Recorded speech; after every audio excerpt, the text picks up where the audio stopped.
Hello students, in our previous class we studied about ecosystem and its components. We studied about biotic and abiotic components. Now in today's class we will study how biotic components of ecosystem interact with each other. That is how they are depend on each other. Our topic is food chain. The sequence of living organisms in which one organism consumes the other organism is called food chain. A food chain shows how energy and nutrients are passed from one group of organisms to another in an ecosystem. See, this is the simplest food chain. Grass is eaten by deer and then deer is eaten by a tiger. In this food chain, this arrow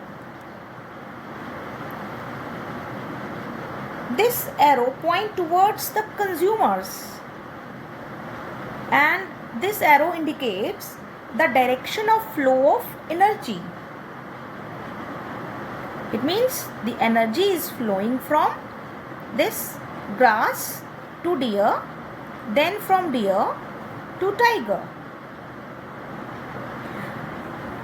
Every food chain starts with producers, that is plants, which are the only source of food. Next, then comes consumers, the herbivores. They are always at the second level, and then carnivores and omnivores, which form the remaining third level, or if there are 4 levels in the food chain, then the fourth level. This food chain is 3 level. This food chain contains 3 levels. First level, that is producers level. Second level is of herbivores, and third level is of carnivores or omnivores. This first level always form producers, and next levels form consumers. There is another food chain here. This is 4 level food chain. This is the example of food chain in a grassland. The previous example was in the forest. This is food chain in grassland having 4 levels. So when question comes, write food chain in forest, you have to draw the food chain in forest. And if the question comes for grassland, or you can say if the question comes for aquatic food chain, accordingly you have to change your answer. This is the example of food chain in the grassland. In this food chain, grass is producer and grasshopper is primary consumer, frog is secondary consumer, and eagle is tertiary consumer. This is 4 level food chain. Now if we consider the example of an aquatic food chain like a pond or lake, this algae represent the producer level. They are eaten by the protozoa, and then protozoa are eaten by small insects. Small insects are eaten up by small fish, and small fish are then eaten up by large fish. This is the example of aquatic food chain having 5 levels. Done? Students, in an ecosystem, many of these food chains are interconnected by organisms which occur in more than one food chain. Due to this, different kinds of food chains form a network in the form of a web. So students, here comes the topic food web. The network of several food chains interlinked in an ecosystem is called a food web. A food web is a series of interconnected food chains which represents the feeding relationships of different organisms within an ecosystem. Since a food chain has only one pathway for the flow of energy, a food web has several alternative pathways for energy flow. See, in this food web, grass is eaten by deer, grasshopper and rabbit. So 3 food chains are interconnected. If you see here, grasshopper is eaten by frog as well as by snake. So the food chains are interconnected in the form of a web. Understood?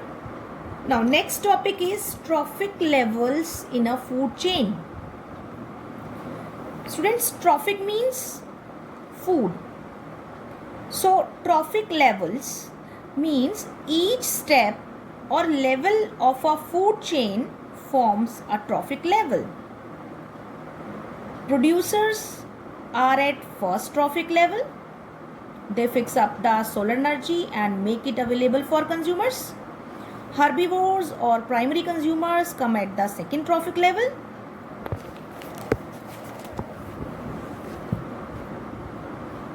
Secondary consumers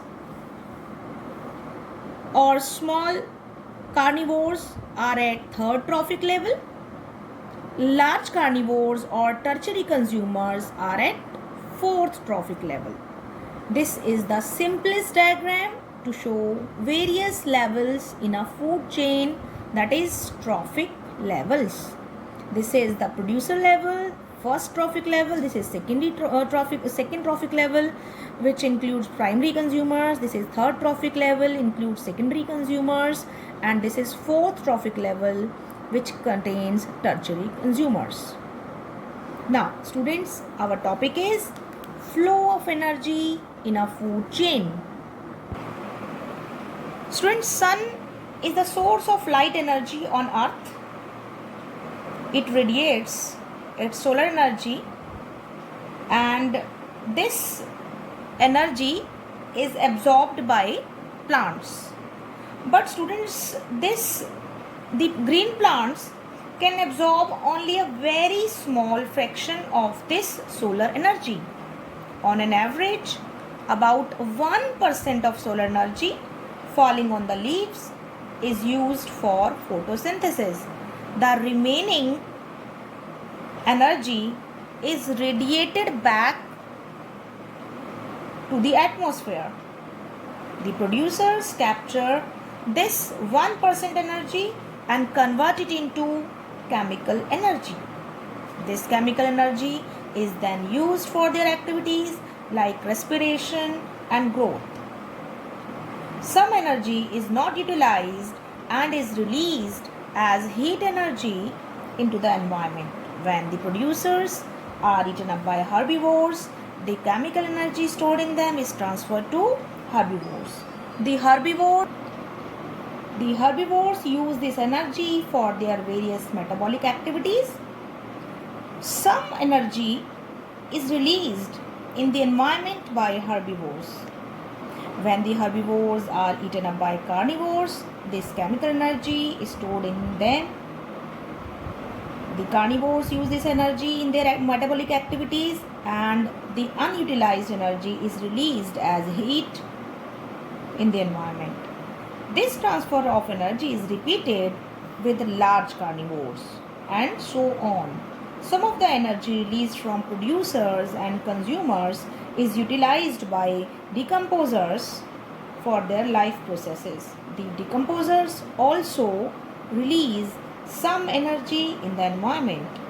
The energy which is unutilized and released in the environment by producers, consumers and decomposers forms the community heat.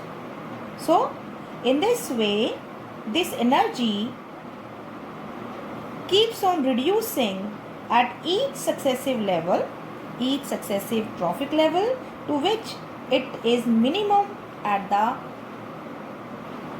level of top carnivores. Students, I am repeating, the amount of energy is maximum at producer level. The energy keeps on reducing at each successive trophic level, due to which it is minimum at the level of top carnivore. This is how transfer of energy takes place in a food chain.